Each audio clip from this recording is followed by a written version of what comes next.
¿Qué tal, jóvenes? Como siempre, es un gusto saludarlos. Mi nombre es César del Ángel Rodríguez Torres y les estoy impartiendo la asignatura Habilidades Directivas 2. Recuerden, me pueden contactar mediante mi correo electrónico, así como también en la plataforma de educación a distancia del plantel. Seguimos con el tema 3, facultamiento y delegación. En esta sesión veremos el subtema 3.3, factores que inhiben el facultamiento. La competencia de esta unidad consiste en realizar prácticas específicas para desarrollar sus habilidades de comunicación efectiva, que son fundamentales para los gerentes directores de empresas. Iniciamos con el subtema 3.3, factores que inhiben el facultamiento. Si los datos revelan que el hecho de facultar a las personas produce mejores resultados y si se conocen las mejores técnicas para incrementar el facultamiento, entonces nos surge la siguiente pregunta: ¿por qué es tan poco común el facultamiento en las empresas? Así como también la pregunta de ¿por qué la mayoría de las personas se sienten ajenas a su trabajo y poco comprometidas? Podemos observar o aseverar más bien que el facultamiento es muy difícil o complicado de lograr en los directivos o altos mandos. Muchos directivos y empleados se niegan a aceptar el facultamiento e incluso se muestran más renuentes a proporcionarlo. Una razón de esto son las actitudes personales de los directivos. Por ejemplo, diversas encuestas han examinado las razones de los directivos para no estar dispuestos a facultar a sus empleados. Estas razones pueden clasificarse en 3 categorías y son las muy comunes, jóvenes. La primera categoría son las actitudes respecto a los subalternos. Los directivos que evitan facultar a los demás a menudo piensan que sus subalternos no son lo suficientemente competentes para cumplir con el trabajo, que no están interesados en asumir más responsabilidades, que están sobresaturados de trabajo y que son incapaces de aceptar más responsabilidad, que requerirían demasiado tiempo de capacitación o que no deberían participar en actividades o responsabilidades que comúnmente desempeña el jefe. Piensan que el problema de la falta de facultamiento reside en los empleados y no en ellos mismos. Esto es característico de la diferencia clásica entre la teoría X y la teoría Y, que planteó por primera vez Douglas MacGregor en el año de 1960. Según MacGregor, la mayoría de los directivos se caracterizan por hacer este tipo de suposiciones, es decir, que los empleados tratan de evadir la responsabilidad y que no se puede confiar en que tomarán la iniciativa para realizar el trabajo. El razonamiento es: yo estoy dispuesto a facultar a mi personal, pero ellos no quieren aceptar la responsabilidad. Por otro lado, como se señaló antes, estas suposiciones son más comunes en los directivos que las utilizan como excusa para evitar facultar a los empleados. La gran mayoría de las personas buscan el facultamiento. Ahora veamos la categoría 2, inseguridades personales. Algunos directivos temen que si facultan a los demás, perderán el reconocimiento y las recompensas asociadas con el éxito en el cumplimiento de las actividades. No están dispuestos a compartir su experiencia o a comerciar secretos por el temor de perder el poder o el puesto. No toleran la ambigüedad, lo que provoca que crean que deben conocer personalmente todos los detalles de los proyectos que les asignan. Prefieren trabajar solos en las actividades en vez de dejar que otros participen y no están dispuestos a absorber los costos asociados con los errores cometidos por los subalternos. El razonamiento es: estoy dispuesto a facultar a los demás, pero si lo hago, ellos arruinarán las cosas o tratarán de adjudicarse el triunfo. Por desgracia, cuando la gente trata de convertirse en héroe, cuando desea obtener toda la gloria o evitar que participen otras personas, casi nunca logran lo que podrían si aprovecharan la experiencia y la energía de los demás. Abundan los datos que demuestran que los equipos con facultamiento tienen un mejor desempeño, incluso que el individuo más competente. Ahora veamos la tercera categoría: necesidad de control. Los directivos que no facultan a los demás suelen tener una gran necesidad de asumir el control y de dirigir y regular lo que sucede. Suponen que la ausencia de una dirección y metas claras por parte del jefe, así como la pérdida de control, producirán confusión, frustración y fracaso entre los empleados.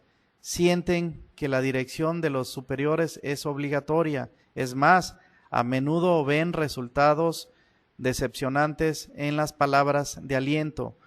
Los trabajadores o los trabajos en equipo, los sistemas de sugerencias, los programas de enriquecimiento de puestos y otras actividades correctivas. Lo probamos y no funcionó. Eso es muy común. Por otro lado, el razonamiento es el siguiente: estoy dispuesto a facultar a las personas, pero requieren instrucciones claras y un conjunto de lineamientos precisos. De otro modo, la falta de instrucciones les creará confusión.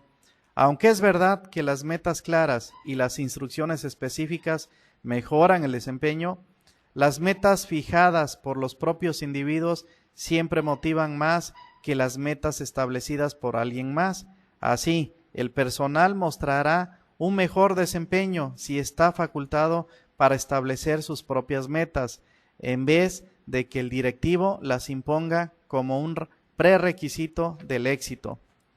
Desde luego, los razonamientos relacionados con estos inhibidores podrían ser parcialmente ciertos, pero impiden que los directivos logren el éxito asociado con un facultamiento hábil. Incluso, si los directivos demuestran disposición y valentía para facultar a los demás, el éxito aún requiere de una implementación hábil.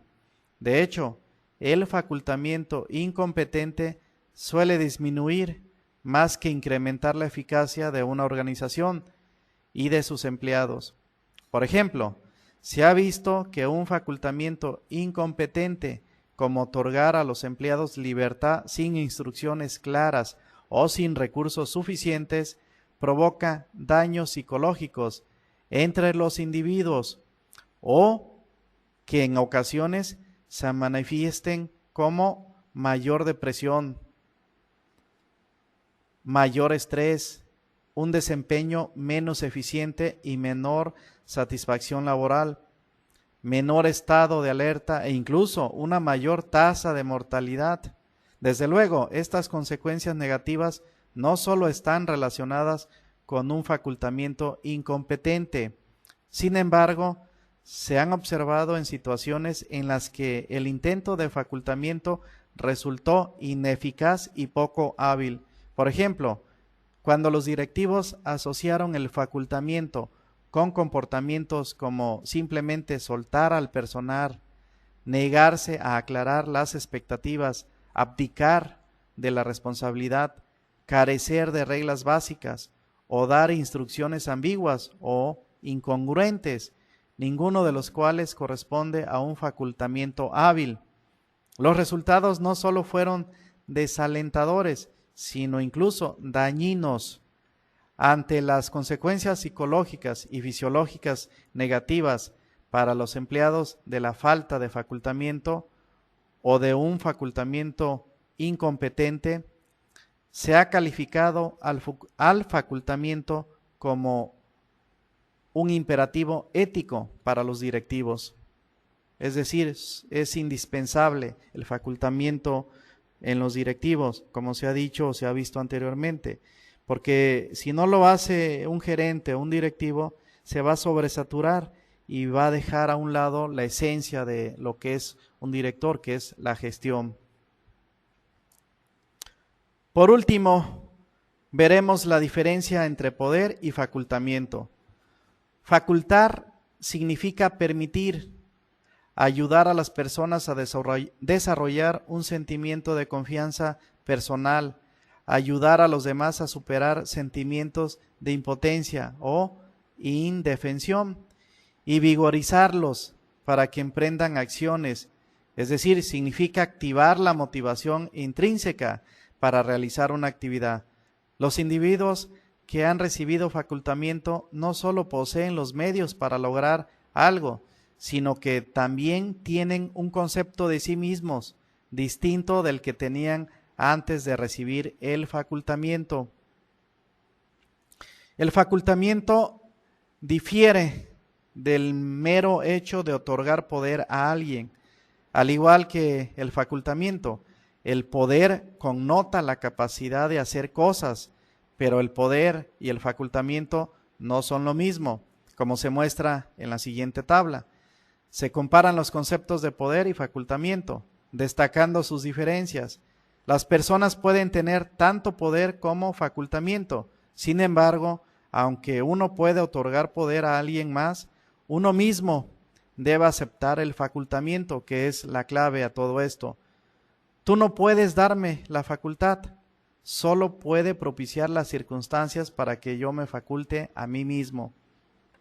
A su vez, la adquisición del poder se basa en diversos factores personales y en ciertos atributos del puesto. En cada caso es necesario que los demás reconozcan el poder que tienes, sigan tu liderazgo y acepten tu influencia para que tú tengas poder. La fuente subyacente de tu poder son las demás personas. Esto es fundamental, jóvenes. Por ejemplo, es probable que tú tengas poder porque cuentas con más recursos o apoyo político que otros. De esta forma, si uno recompensa a otros, se adquiere poder de recompensa. De manera alternativa, si uno tiene la capacidad de penalizar o sancionar a los demás como resultado de la propia fuerza o apoyo, entonces se adquiere poder de coacción. Es probable que el título o el puesto otorguen poder sobre otros, es decir, poder legítimo. A su vez, el poder experto reside en quien tiene más conocimientos e información que los demás, o bien se adquiere poder de referencia cuando se tiene una personalidad atractiva o carismática. Se consideraron estos 5 factores como las principales bases del poder, sin importar si estos son los 5 únicos factores o si existen otros. Es posible transmitir cada uno de ellos a otra persona. Dependen de que los demás los reconozcan. Es posible delegar cada uno a alguien más. Sin embargo, en el caso del facultamiento, un individuo puede estar facultado incluso si nadie reconoce sus atributos personales o su posición. Veamos un ejemplo. Víctor Frank, Nelson Mandela y Mahatma Gandhi son ejemplos de individuos que, a pesar de la ausencia de los atributos del poder, mantuvieron plena facultad en circunstancias miserables, es decir, en prisión y en ambientes intolerantes. Esto se debe a que la fuente del facultamiento es interna, su fuente está dentro del individuo y no es el resultado de la aceptación social, el apoyo político o de un título. Cada quien lo acepta para sí mismo. Además, si yo me vuelvo más poderoso, eso generalmente significa que tú te vuelves menos poderoso. Si yo tengo poder de hacer que alguien haga lo que yo quiero, pero eso no coincide con lo que tú quieres. Mi poder y el tuyo entran en conflicto. En última instancia, por eso relativamente pocos individuos tienen poder. En las organizaciones el poder está en manos de unos cuantos. Además, las luchas de poder son casi universales en las empresas e incluso en los grupos pequeños. Un problema común consiste en quien obtiene el poder necesario para hacer lo que quiere. Y esto casi siempre genera conflictos. Los juegos de poder se convierten en un choque de voluntades o en una batalla por ver quién ganará y reiniciará en forma suprema.